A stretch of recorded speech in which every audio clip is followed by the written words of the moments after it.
gauche. Parce qu'après, le débat à droite, on s'en fout un petit peu pour l'instant. Mais parmi nous, hein, le nous, c'est, on va dire, un petit peu, pas Hamon lui-même, mais on va dire ceux qui croient que Hamon peut changer les choses. Il y a la candidature Mélenchon, la candidature Artaud et la nôtre.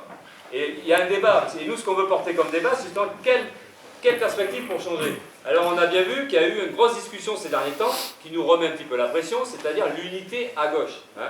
Vous avez vu, ils se sont rencontrés, pas tous, mais enfin ils ont essayé, hein, et ça aboutit à, si Jadot rejoint Hamon, mais bon, le grand suspense, ou le vrai faux suspense, hein, c'était l'unité Hamon-Mélenchon. Bon, finalement, il n'y avait pas vraiment de suspense, mais bon, là on sait maintenant qu'ils ne seront pas ensemble. Mais derrière la discussion, c'est ça, c'est est-ce qu'il faut une unité de la gauche, est-ce qu'il faut reconstruire une vraie unité de la gauche, une gauche institutionnelle, on va dire. Est-ce qu'il faut sauver le PS? Est-ce qu'il faut le rafistoler?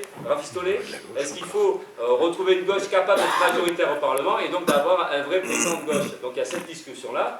Ben nous, on ne pense pas. On ne pense pas qu'il faille cette gauche-là. On pense qu'ils ont fait la démonstration qu'ils ont bousillé plein de choses. Ils ont fait la démonstration qu'ils étaient capables de rien.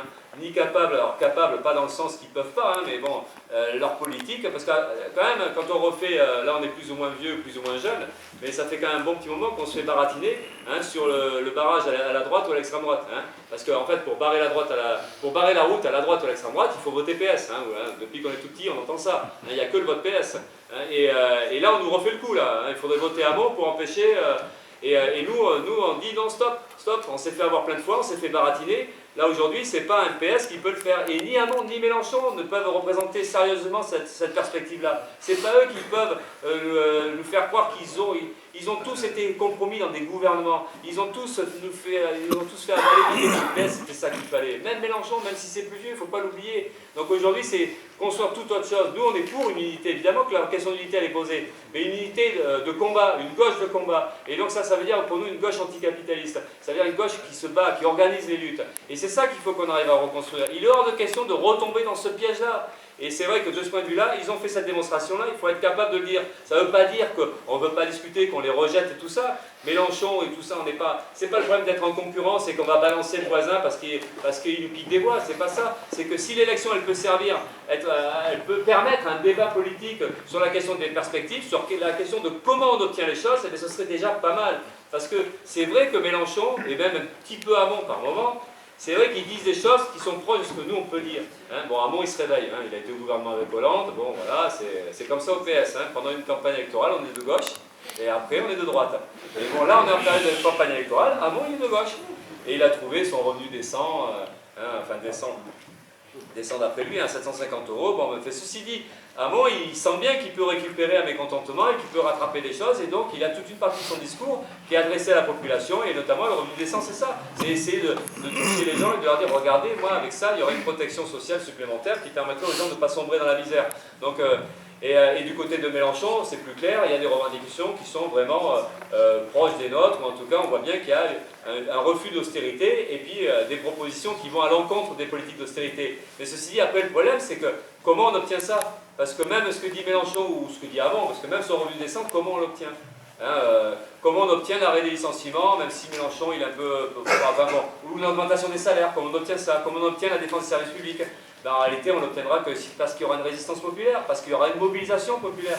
Et nous, on veut discuter de ça, qu'en fait, c'est par ce moyen-là qu'on pourra imposer des politiques sociales. Parce qu'en réalité, le pouvoir, encore une fois, c'est pas parce qu'il y aura un président de gauche, entre guillemets, avec un ministre de gauche, entre guillemets, avec un gouvernement de gauche, toujours avec des guillemets, qu'on obtiendra ça, parce que la réalité derrière, c'est la force patronale, c'est les riches, c'est ceux qui dirigent tout. Et donc, comment on change le rapport de force avec eux? Donc, c'est forcément des batailles, et c'est pour ça que nous, on discute de l'organisation d'un troisième tour social, façon de parler, mais en tout cas, dès la préélection, de se positionner sur la question de reconstruire le mouvement social. Donc c'est ça qu'on pourrait discuter d'ailleurs dans cette élection-là. Donc confronter des perspectives politiques, ben, nous on est sur celle-là, nous on n'est pas du tout sur une soi-disant gauche institutionnelle qui pourrait nous sauver. Donc ça c'est important, c'est un peu ce qu'on veut défendre.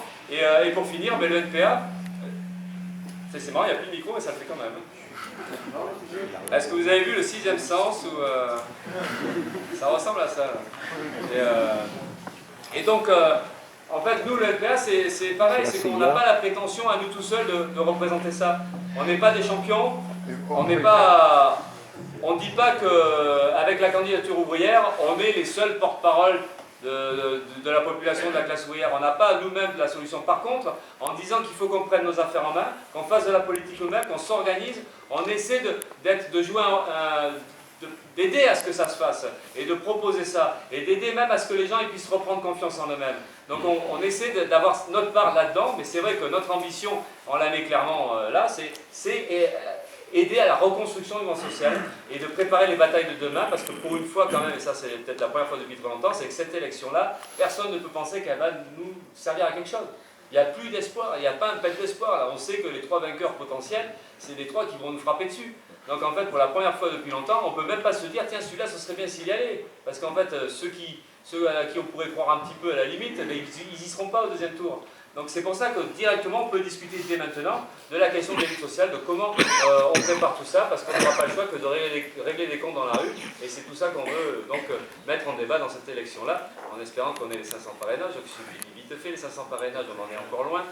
S'il y en a parmi vous qui sont maires, députés, sénateurs, députés européens, conseillers de Paris, non, il n'y a pas. Bon, ben voilà, donc alors, tous les autres, mais, ils peuvent nous aider à aller rencontrer ces élus-là, parce qu'en fait, il nous faut des parrainages des élus de la République, et c'est la loi qui est fichue comme ça, une loi antidémocratique qui sert à écarter, qui sert à justement... c'est comme un filtre, et puis jusqu'à présent on est passé, là cette année ça va être serré, et voilà, donc on a besoin d'aide, parce que c'est pour dire tout ça dans cette élection-là, et ça ne servira pas à rien. On est convaincu que dire ça dans l'élection, être présent dans cette élection-là, eh bien c'est important, parce que ça fait montrer autre chose, et puis ça peut aider justement à mettre en avant des perspectives complètement différentes. Voilà.